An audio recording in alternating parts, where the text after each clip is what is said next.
നമ്മുടെ ഫിറോസിക്ക പറയുന്ന പോലെ ഇന്നത്തെ പരിപാടി ഒരു ചിക്കൻ റോസ്റ്റാണ്. ഒരു ഇരുമ്പിൻ്റെ ചീനച്ചട്ടി വച്ച് ഗ്യാസ് ഓണാക്കി നല്ലപോലെ കഴുകി വെച്ച ചിക്കനൊക്കെ സൈഡിലേക്ക് എടുത്ത് വെച്ചിട്ട് ആദ്യം തന്നെ അതിൻ്റെ അകത്ത് നല്ലപോലെ എണ്ണ ഒഴിച്ച് നല്ല ചൂടായി വരുമ്പോഴത്തേക്കും അതിൻ്റെ അകത്ത് കുറച്ച് സ്പൈസസ് എല്ലാം ഇട്ട് ചെറുതായി അരിഞ്ഞ് വെച്ചിരിക്കുന്ന സ്ലൈസ് ചെയ്ത് വെച്ചിരിക്കുന്ന ഉള്ളി ആഡ് ചെയ്ത് നല്ലപോലെ ചതച്ചെടുത്ത ഇഞ്ചി അതിൻ്റെ അകത്തേക്ക് ആഡ് ചെയ്ത് നല്ലപോലെ സോട്ട് ചെയ്ത് മിക്സ് ചെയ്ത് ഇളക്കിയതിന് ശേഷം പയ്യെ അരിഞ്ഞ് വെച്ചിരിക്കുന്ന പച്ചമുളകും കൂടെ അതിൻ്റെ അകത്തേക്ക് ചേർക്കുക. ആ പച്ചമുളക് ഒന്ന് വാടി വന്നതിന് ശേഷം നമ്മൾ തക്കാളി ചേർക്കുക. തക്കാളി ഒന്ന് വഴണ്ടി വന്നതിന് ശേഷം പൊടികൾ ചേർക്കുക. കുറച്ച് മഞ്ഞൾപ്പൊടി, കുറച്ച് മുളക് പൊടി, കുറച്ച് കാശ്മീരി ചില്ലി കുറച്ച് കളറിന് വേണ്ടിയിട്ടാണ് ചേർക്കുന്നത്, കുറച്ച് കാശ്മീരി ചില്ലി, കുറച്ച് ഗരം മസാല, പെപ്പർ പൗഡർ നമുക്ക് ലാസ്റ്റ് ചേർക്കാം. എന്നിട്ട് അതിനെ ഒന്ന് സോട്ട് ചെയ്ത് നല്ലപോലെ മിക്സ് ചെയ്ത് നല്ലപോലെ ഇളക്കി യോജിപ്പിച്ചതിന് ശേഷം നമ്മൾ കഴുകി വൃത്തിയാക്കി വെച്ചിരിക്കുന്ന ചിക്കനെ അതിൻ്റെ അകത്തേക്ക് ആഡ് ചെയ്യുക.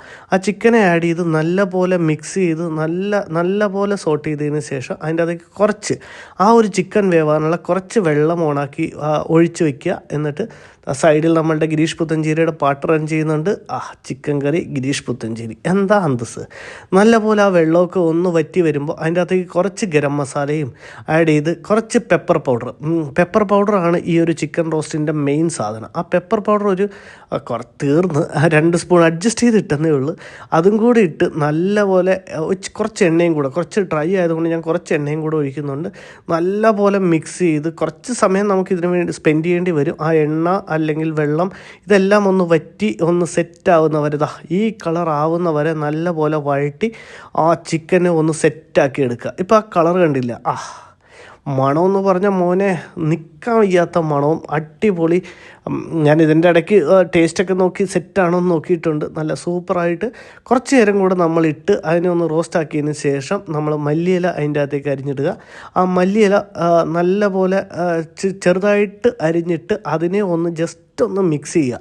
ആ ഒരു ചിക്കനും മല്ലിയിലയും കൂടെ ഒന്ന് മിക്സ് ചെയ്ത് ആ മല്ലിയിലയിലെ മണം മൊത്തം ആ ചിക്കനിലേക്ക് ഇറങ്ങി വരുന്നവരെ ജസ്റ്റ് ഒന്ന് ഇളക്കിക്കൊണ്ടിരിക്കുക. ഒന്ന് ഇളക്കിക്കൊണ്ടിരിക്കുമ്പോൾ താഴത്തുനിന്നുള്ള ചൂടും, ഞാൻ തീ ഓഫ് ചെയ്തിട്ടില്ല, ആ ചൂടും ആ മല്ലിയിലയുടെ ആ മണവും കൂടെ ചിക്കനായിട്ട് ഒന്ന് മിക്സ് ചെയ്ത് വരുമ്പോൾ ഒന്ന് അടച്ച് വെച്ച് തുറക്കുമ്പോൾ ഉണ്ടല്ലോ സാറേ. പിന്നെ വൈകിട്ടുണ്ടാക്കിയ കുറച്ച് കപ്പ ഇരിപ്പുണ്ടായിരുന്നു.